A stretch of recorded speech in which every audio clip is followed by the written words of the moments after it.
What's up, everybody? This is Clint Lamb, a Bama Insider. Please get this video to 500 likes and let us know what you think about the Alabama freshman inside the comment box. So what we're going to do today is talk a little bit about some of Alabama's freshman class, mostly on the offensive side of the football because that's where Alabama needs the most help, but we're also going to be talking a little bit about some of the defensive guys as well.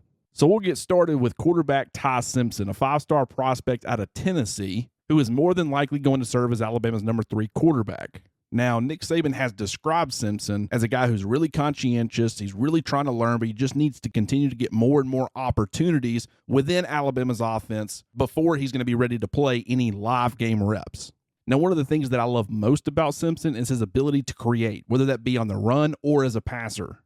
He's very good at improvising, plus he's extremely accurate throwing the football, whether it be on the move or from within the pocket. There's plenty of arm strength there. I wouldn't say that it's elite necessarily, but it's well above average. Plus, he runs the spread RPO offense to absolute perfection. He's going to be a good player for Alabama eventually, but in 2022, he's going to be working behind both Bryce Young and Jalen Milroe, so I probably wouldn't expect to see him too much this season unless there's some sort of injury to somebody else.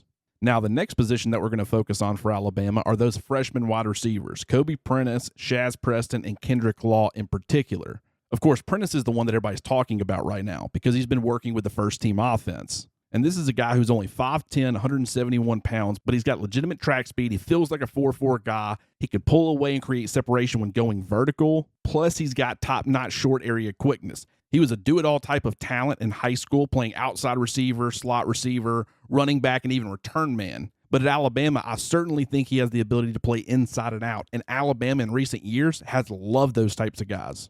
Now, one of the things that I said that Prentice needed to do, while some of these receivers such as JoJo Earl and Aaron Anderson are missing time with injury, is he needed to prove that he could step up and be an immediate contributor by playing with consistency. And I think he's been able to prove that through the first 2 scrimmages. Now, was that going to lead to a starting job against Utah State on September 3rd? More than likely, no. But I could very much see him involved in that mix early, being one of the top 4 receivers alongside Jermaine Burton, Trayshawn Holden, and Ja'Cory Brooks. Now, Shaz Preston's a little bit different of a receiver. First of all, he's a little bit bigger at 6 foot 190. That's not necessarily big, but when you actually see him on the field, he looks physically impressive. He's a physical pass catcher, and he plays his best at the second and third levels. This is a guy who brings leaping ability and skills at the catch point that should allow him to be an effective outside receiver for Alabama eventually. He doesn't possess the same top-end speed as some of the other receivers in this class, but he's got great field vision that allows him to churn out yardage after the catch. And now Kendrick Law is going to be the last receiver we talk about. This is a guy who I wasn't expecting to come in and make any sort of impact. I loved his talent, but I thought he would be a little bit raw coming out of high school. But back in the spring, he proved he's a lot further along in his full-time transition to receiver than I had originally anticipated.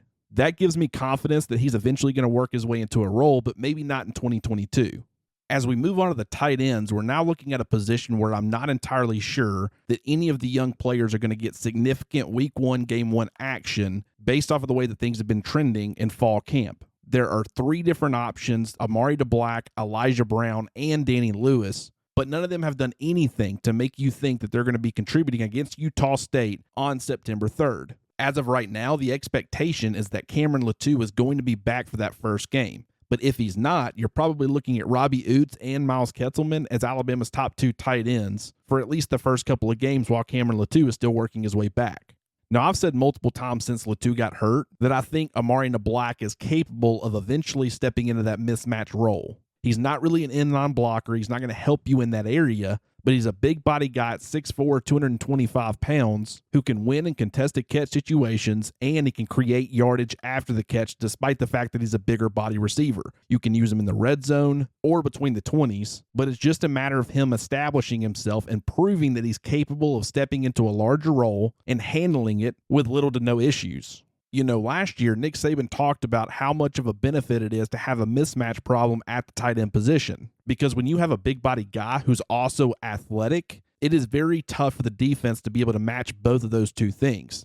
If the defense tries to match the size of Amari Black, then his athleticism is what's going to give him the advantage. But if you go the opposite direction and try to match the athleticism, more than likely you're not going to have a guy who's big enough to be able to match up with his size, which yet again is going to give him an advantage. That is so crucial for your offense and is something that Nick Saban understands. So I do think that Black is going to be given every opportunity to get himself onto the field, but if he's not ready, he's not ready. And that's okay. Okay, so now let's focus on the defensive side of the football, where I do think there are a couple of guys who might be able to work their way into contributing.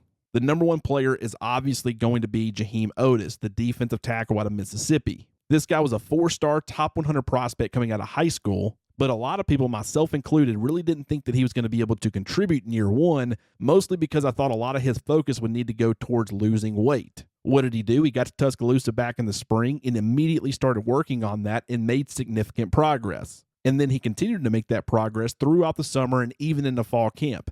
That now has him in a position where he can focus on other things that's going to help him get on the field rather than having to worry about his weight. He originally got to Alabama over 400 pounds, and now he's weighing in at 342 pounds at 6'5". A lot of people want to use that size comparison to relate him to Terrence Cody, but like I've said multiple times, I feel like this guy's a lot more Jordan Davis, the former Georgia defensive tackle, than I do Terrence Cody, the former Alabama defensive tackle. He's a big body player who's very tough to move in the run game, but we also can't forget that he's a lot more of a disruptor than a guy like Terrence Cody. One of the things that made Davis so special at Georgia was the fact that he was 6'6", 340 plus pounds, but he also lived in the backfield. He created havoc. It didn't always lead to tackles for loss or sacks, but it did affect opposing offenses. That's the type of player that I think Alabama could eventually get in a guy like Jahiem Oatis. But I also think that Oatis is going to be involved in the conversation pretty much from week one. I don't think he's going to play a ton necessarily, but I do think that he has positioned himself to handle some sort of role. And the fact that it is against Utah State, if he can prove to handle those snaps and be effective and consistent, then I can maybe see a snap share increasing moving forward. Now let's talk about the two edge rushers that Alabama signed in its 2022 recruiting class. The first one is going to be Jihad Campbell, who's actually not playing outside linebacker or on the edge. He's playing off-ball linebacker or inside linebacker for the Crimson Tide. This guy was a 5-star prospect, top 20 player in the country, and what I love most about him is that I feel like he's going to be the complete package. He's a high-energy guy, very similar to Will Anderson in that way. He's got the size that you look for at 6'3", 225 pounds. He's got large hands. He's got the frame to carry at least 240 or 250 pounds eventually, and he's got cover skills for days. He's comfortable playing in space, but I wouldn't say that he's necessarily a finished product as far as rushing the passer, which is why I think Alabama is starting him off as an off-ball linebacker, and he could end up sticking there. He's got plenty of burst and explosiveness off the edge, but he also plays with a lot of power and effort. But he didn't always have a plan as a pass rusher coming out of high school. That is an area that I would like to see him improve if he's going to eventually work his way to the outside. But looking at him this year playing as an inside linebacker, I think that he could provide some valuable depth. Is he going to play any sort of significant snaps? More than likely not. Alabama has Henry To'oTo'o, they have Jalen Moody, and of course, they have Deontay Lawson, who's also battling for a job at off-ball linebacker. It could provide some depth at both spots.